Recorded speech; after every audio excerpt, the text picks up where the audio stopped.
vas-y. Bon. Ah, Attention, tu vas tomber. Oh là, Bénédicte. Jean-François, je vous redis. Attention là. Où sont les femmes? T'es trop jeune, t'es trop jeune. Ça va.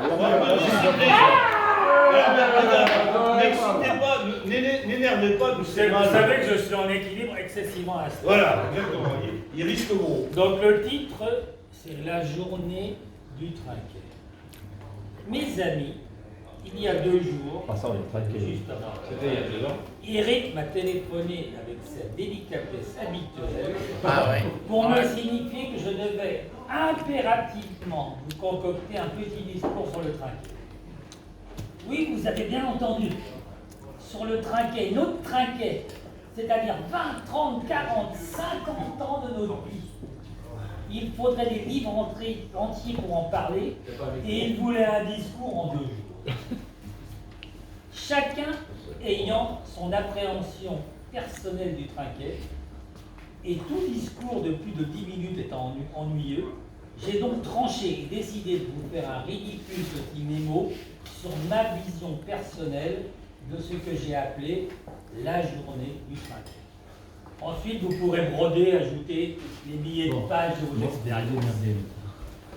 Commençons par situer mon expérience. Le trinquet, pour moi, c'était chaque semaine, le samedi, les heures magiques de 16h à 18h. Et en complément, pour s'entraîner, une petite partie de jeudi soir. Et pendant 30 ans, pour moi, le même scénario se déroula. Il va peut-être vous rappeler. Le trinquet, dès le matin, c'était un choix.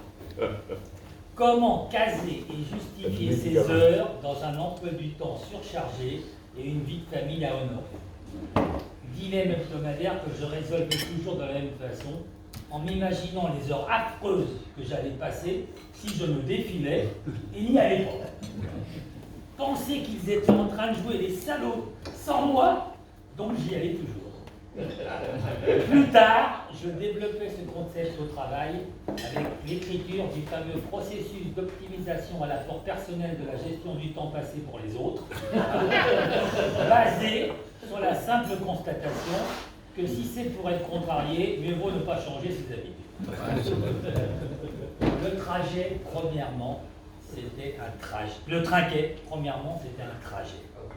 En voiture, tout seul ou à deux, le silence ou la logorée, les rires ou la crispation, la vie qui défile. C'est cela des êtres humains dans leur caisse un samedi à Paris pour aller suer un coup à la porte de Saint-Denis. Oh, la voiture. Bah oui, la voiture berge. Oh, merde, putain, pas une place. Merde, c'est un match de foot. Allez, on va se garer là sur le trottoir. Tant pis pour la prune. En métro, c'est sympa à l'aller. Alors au retour, on est souvent encore complètement dans les bacs, et c'est vrai, je suis rarement rentré directement. En scooter, génial l'été, mais l'hiver, quand il fallait traverser le bois avec des créatures, vers 11h du soir, j'arrivais absolument glacé à la maison. Pourtant, juré sans m'être arrêté. Le trinquet, c'était, le trajet, c'était l'arrivée au temple. Ça pue, ça gueule, c'est un fait. C'est des bonjours et des échanges de virus. C'est 2 cafés tout de suite, c'est la télé qui retransmet le match de rugby, c'est les parties de mouches et le vin qui coule derrière. Et il y a une vitre et les joueurs de leur précédence. Nous on arrive, le trinquet est occupé. Le trinquet, c'est le vestiaire, se changer, se mettre du baume, se coller du sparadrap, raconter ce qui vous est arrivé depuis la dernière partie et qui ne peut pas attendre la fin de la partie. Chausser ses chaussures. Tiens, t'as des nouvelles pompes. C'est les premières piques. J'espère que tu vas être meilleur que la dernière fois. Le petit escalier qui mène à l'arène. Le trinquet, c'est la cancha et la partie. Alors, pile, on vire ceux d'avant. Pas 30 secondes de plus. Bon, ok, pour le dernier point. Ou 2 en cas d'égalité, mais pas plus. Ça, c'est un axiome. Nous étions jeunes et vifs. L'énergie coulait dans nos veines et peinait nos parents. Et puis les autres vieillirent très vite et je me retrouvais seul. Excusez-moi. Cette dernière phrase n'était pas à lire, elle était barrée à la lecture. Bravo. Ah, la chute. La partie, c'est le noyau incandescent du trinquet. Ce pourquoi nous sommes là, c'est le lieu des fantasmes. Je te l'ai mis bien profond, hein. C'est le lieu des boucs émissaires. Putain, jamais je ne pourrais gagner avec un labre comme toi. Putain, mais avance, merde, qu'est-ce que tu fous au bar? Cours. La partie, c'est les exploits, les blessures, la sueur qui commence à couler, la douleur, le point magique dont vous allez rêver toute la semaine, la défaite d'un point qui vous vrille, la victoire et cette façon de regarder l'adversaire comme un coquet. Le trinquet, c'était la douche au vestiaire. C'est l'heure, on est viré par les suivants. Passage au bar. Et là, 2 écoles. La douche tout de suite, ou pause rafraîchissante, puis douche. Ah, les vestiaires et leurs douches chaudes, magnifiques cascades vaginales. On prend son temps, on se fait beau.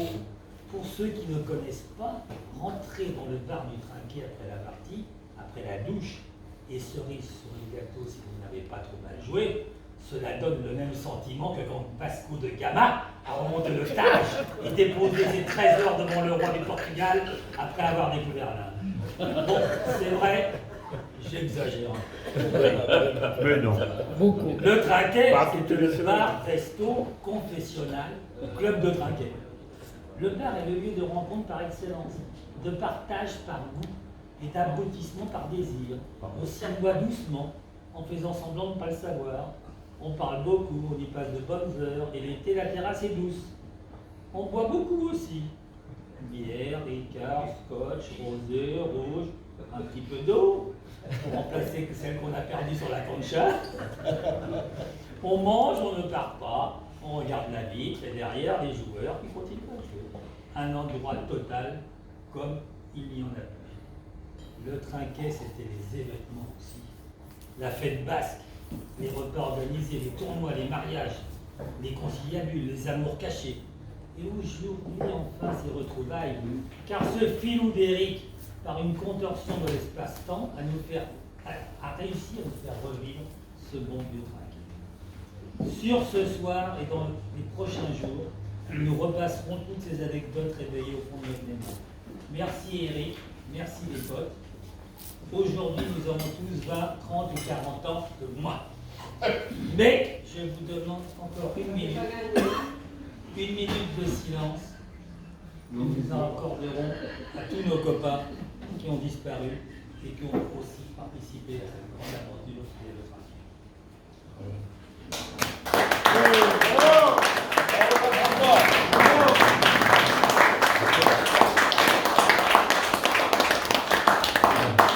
L'autre partie d'avant.